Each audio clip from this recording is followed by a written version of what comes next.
Before that winter ended, every soul outside the white church would see Nathaniel Ford wearing the dark blue scarf Cora Bell had knitted for him. What none of them would know was how many times he had hidden it first, or what had to break before an honorable man learned that silence could wound as surely as gossip. That Tuesday at the Fort Collins Winter Market, the scarf lay folded across Cora's palms, while Nathaniel stood beside his wagon pretending not to shiver. At 54, he had the steady hands of a man who could mend harness in sleet and doctor a frightened horse without raising his voice.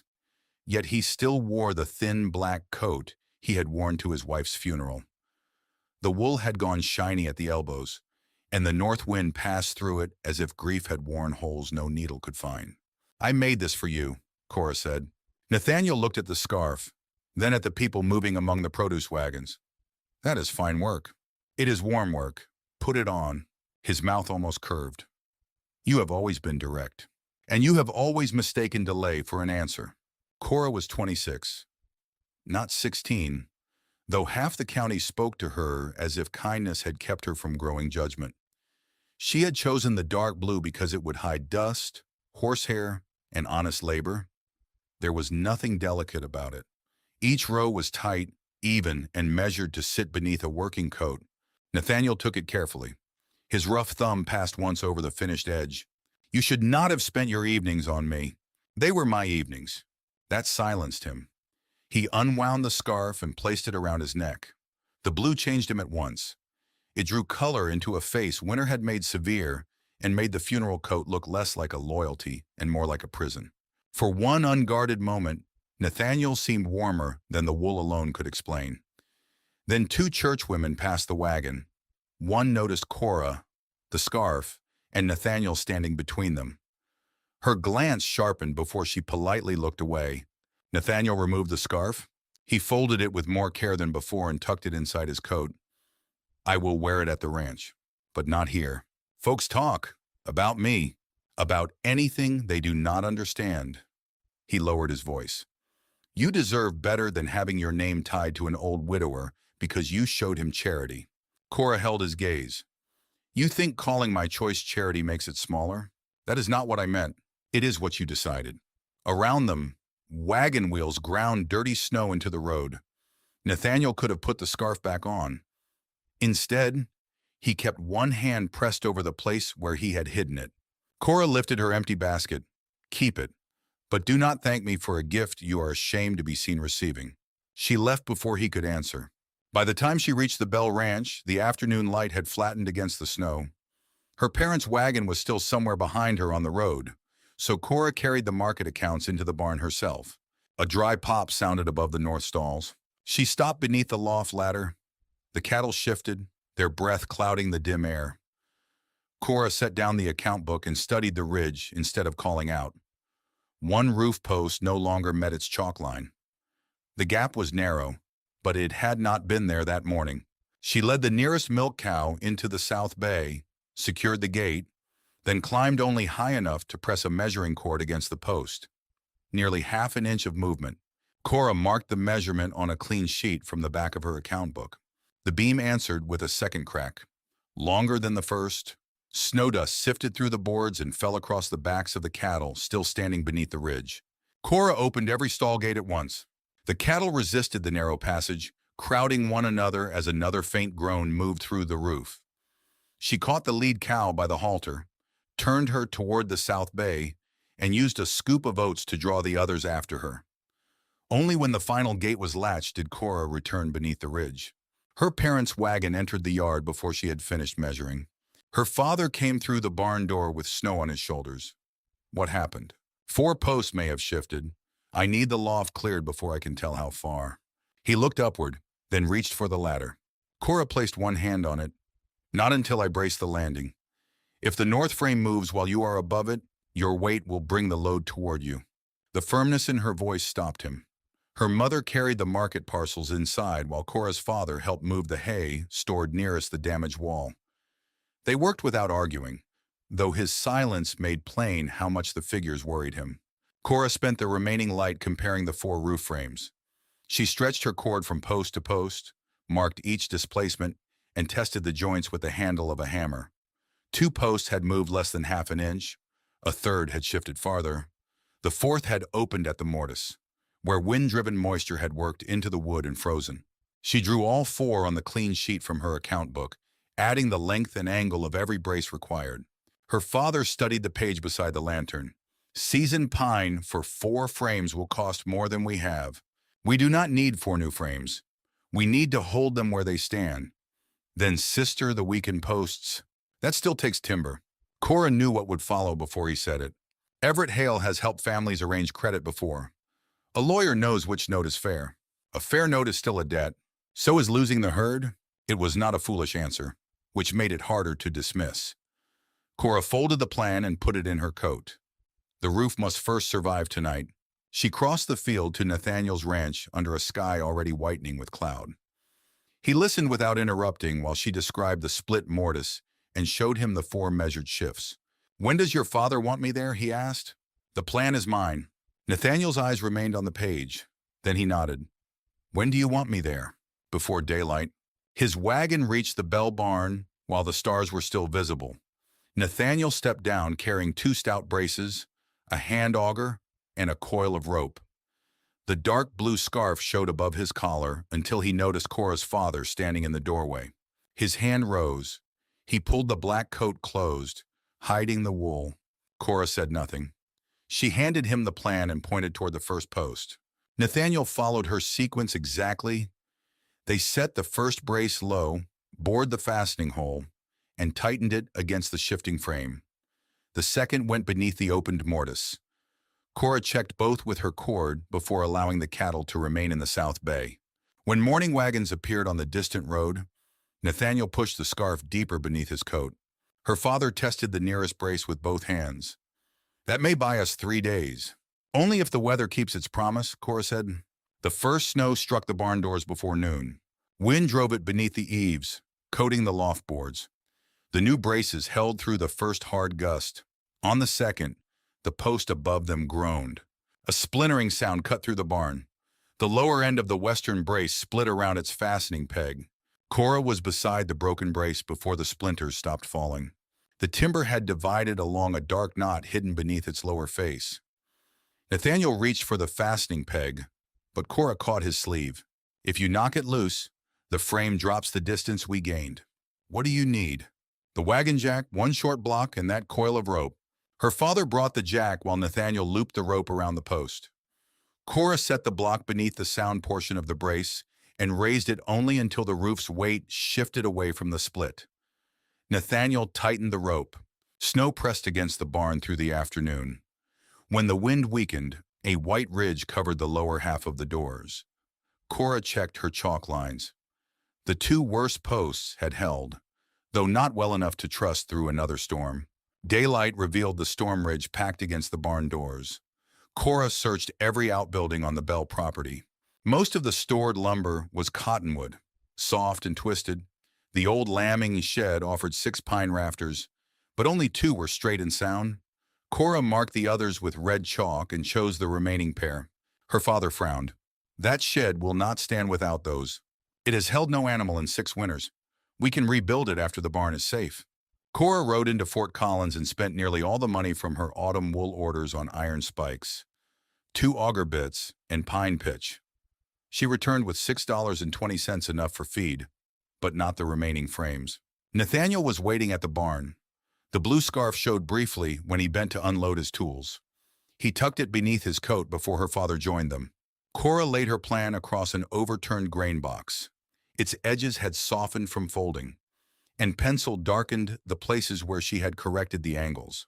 "We sister these 2 first," she said. "The other frames can carry their weight while we work." Nathaniel examined the cut she had marked. "I would set the joint higher. Then the old split would remain below it and carry the strain." He looked from the timber to the drawing. "You are right." They cut to Cora's mark. By late afternoon, the first pine post sat tight against the weakened frame. The second required them to shave the joint twice before it met without a gap. Cora drove the final spike herself, then stretched her cord along the chalk line. Both posts stood true. Her father climbed only as far as the brace landing and lowered a sack of sand onto the repaired section. Nothing shifted. For the first time since the roof cracked, he smiled. "You saved those frames," he said. "We saved two," Cora answered. "Two still need timber." A polished sleigh stopped outside the barn. Everett Hale crossed the yard carrying a leather document case. He was near Cora's age, clean-spoken and careful, without the swagger some men used when they believed good prospects excused poor manners. Nathaniel set down his hammer. Everett greeted everyone and studied the repaired posts. "Mister," Bell said Cora designed the bracing. "She did more than design it," Nathaniel said. It was the first public credit he had given her. Yet before Cora could answer, he gathered his tools, pulled his coat over the hidden scarf, and walked toward his wagon. Everett opened his case at the grain box. Inside was an order for enough seasoned pine to complete the roof, purchased against his personal credit. "There is no bank interest," he explained. "Your father may repay me after spring sales." Cora's father signed before she could examine the final line. Everett closed the case. "I also asked his permission to call on you Sunday." Her mother's hopeful expression made the arrangement plain the lumber would never be treated as only lumber. Outside, a freight wagon turned into the yard carrying the timber Cora needed. If she allowed it to be unloaded, gratitude would be measured as courtship. If she sent it back, 2 roof frames would face the next snow without permanent support. Cora stepped in front of the freight wagon before the driver could lower its tailboard. "Take the timber back to Fort Collins." Her father came out of the barn. "I signed for that pine." "You signed for repayment after the spring sales." But Everett tied the favor to a Sunday call before anyone asked me. He asked permission properly. "From you." Cora opened her account book on the wagon seat. She showed her father the spring milk income, the debt they could safely carry, and the unused sleigh shed near the east fence. "2 beams there are long enough for 1 frame. Let me recover them. If I fail, you can reorder the pine without attaching my name to the bargain." Her father looked at the figures.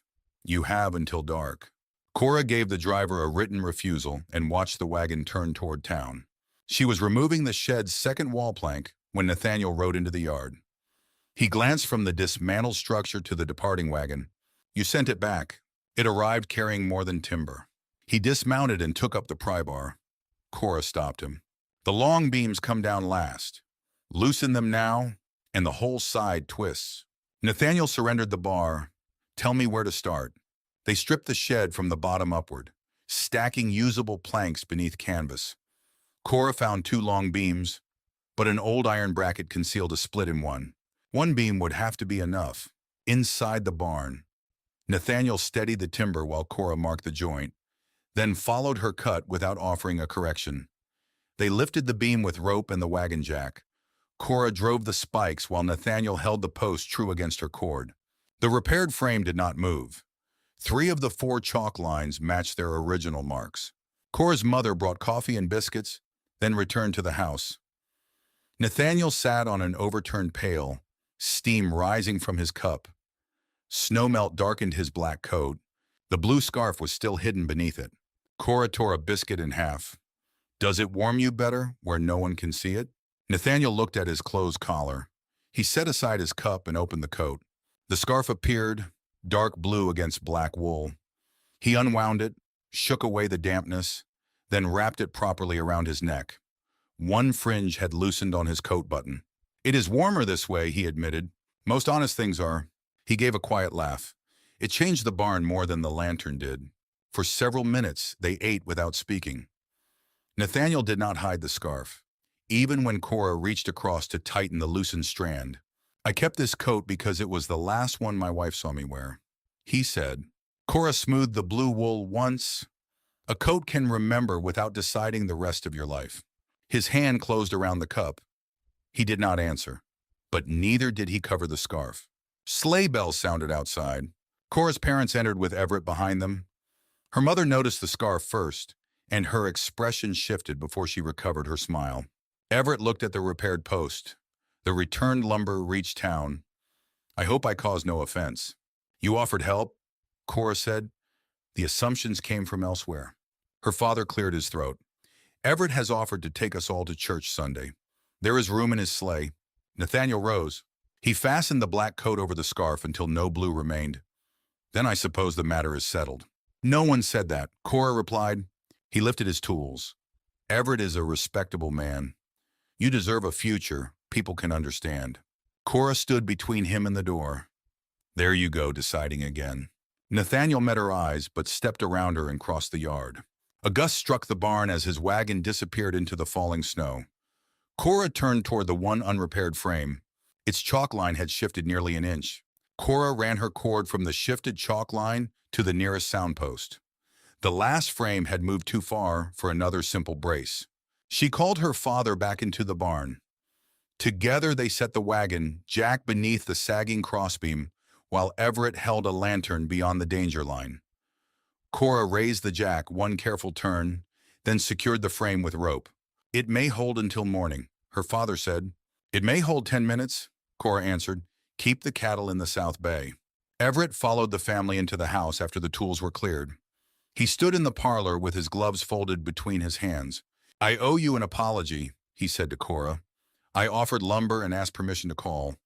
I did not intend one to purchase the other. My parents intended them to answer the same question. Her mother's face tightened.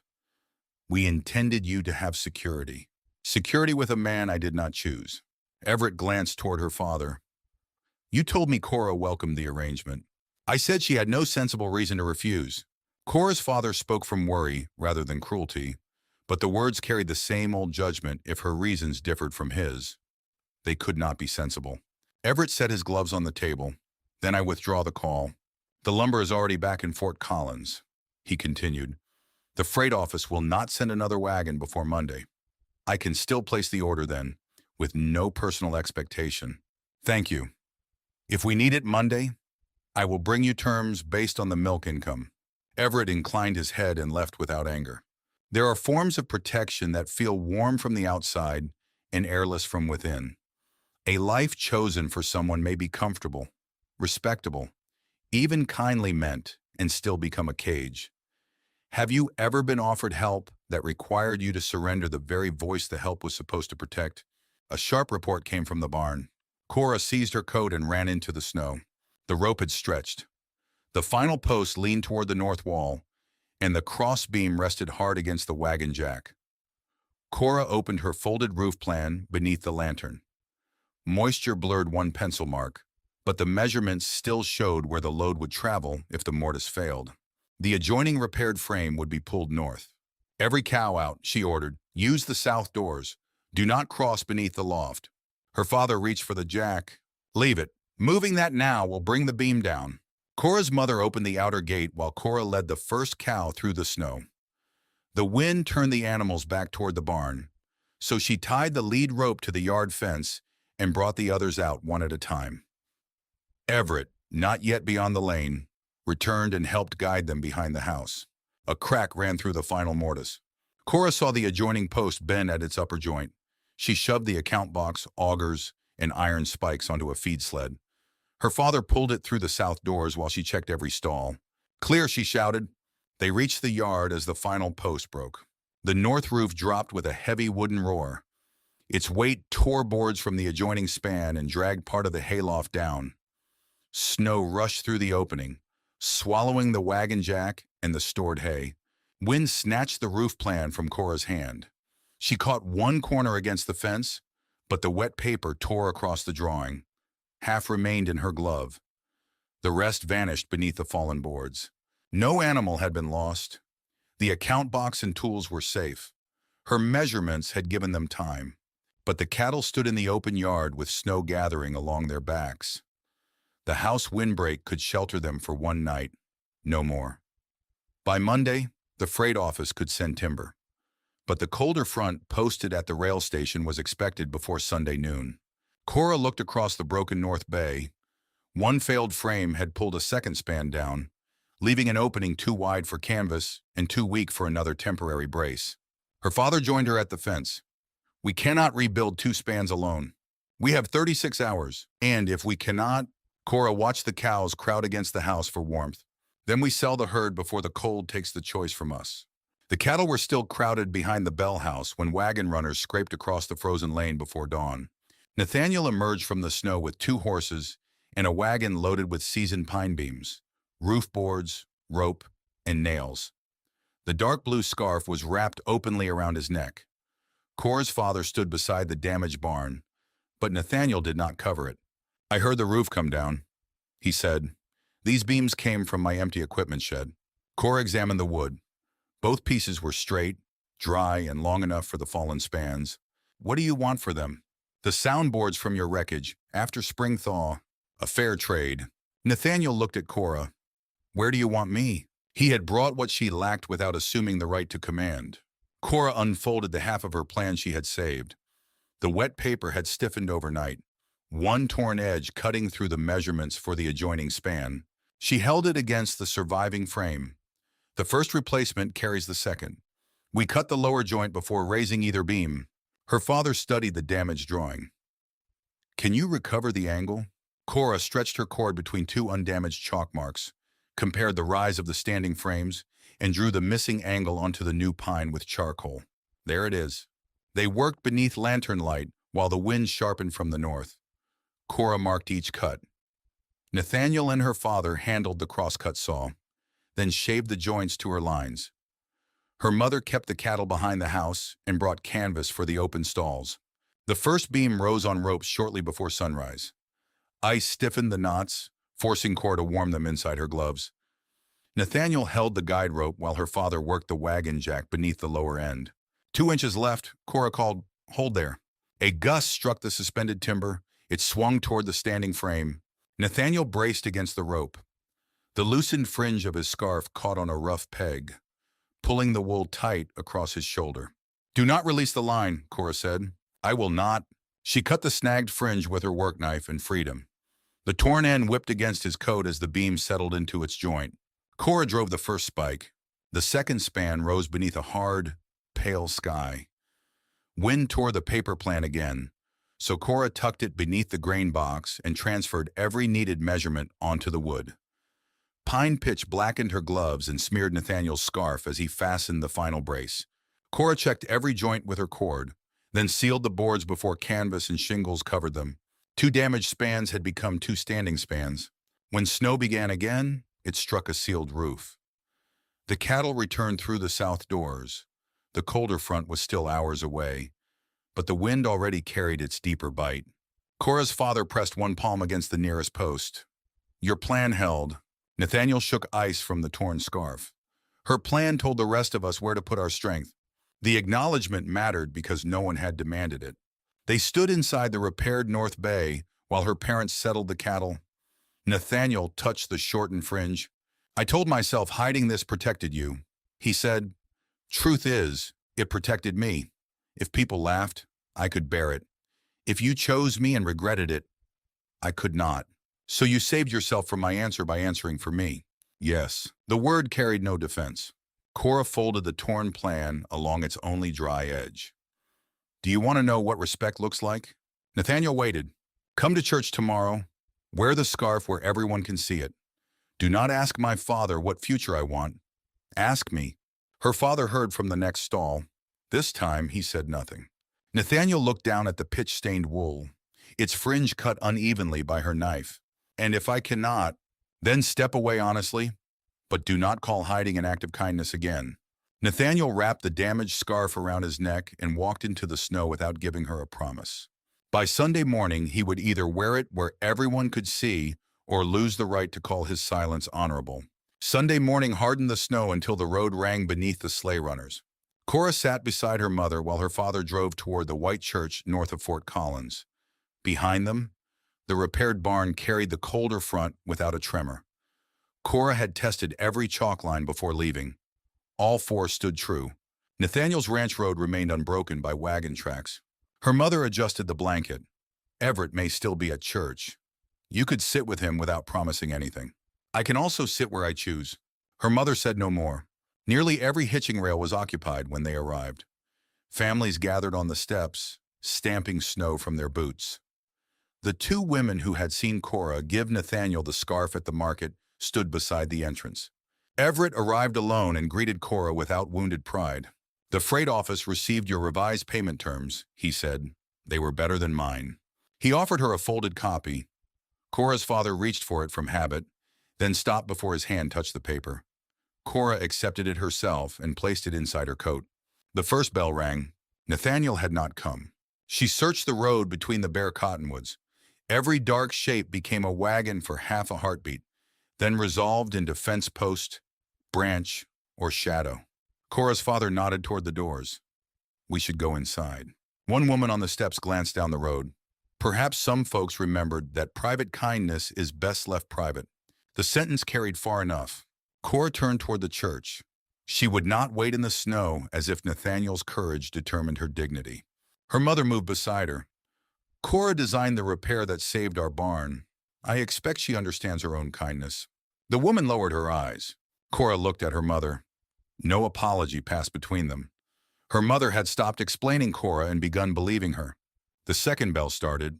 A dark wagon appeared beyond the cottonwoods. Nathaniel drove alone. He wore the same thin black coat, open at the collar despite the cold. The dark blue scarf crossed his chest, where every person on the steps could see it. One fringe ended shorter than the other. Pine pitch stained the wool near his shoulder. Conversation faded as people recognized what he had chosen not to hide. The scarf was not fine enough to command attention. Its damage did. Everyone could see that Nathaniel had worked in it, torn it, and chosen to wear it anyway. Nathaniel tied his horse and crossed the yard, leaving a straight line through the snow. He passed the two women without lowering his head and stopped before Cora. I nearly convinced myself that coming would burden you, he said. I reached the end of my lane before I heard how dishonest that sounded. A few people smiled, but Nathaniel looked only at Cora. I am 28 years older than you. I cannot change that.